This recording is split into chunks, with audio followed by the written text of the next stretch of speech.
tufoi beweu bululato ate muhedee.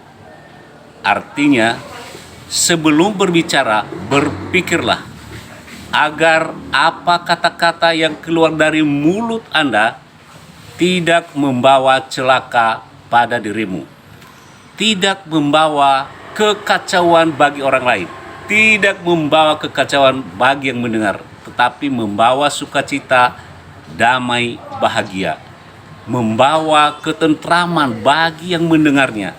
Tufoi beweu bululato ate muhedee. Kasihkan, letakkan daun jelatang di antara bibirmu agar tidak asal bicara atau asal bunyi. Itulah artinya. Jadi berbicaralah dan berpikirlah sebelum berbicara itu, supaya yang mendengarkannya dapat mendapat kebahagiaan dan damai, dan Anda tidak kena batunya. Karena akibatnya kalau tidak dipikirkan kata-kata, mulutmu adalah harimaumu.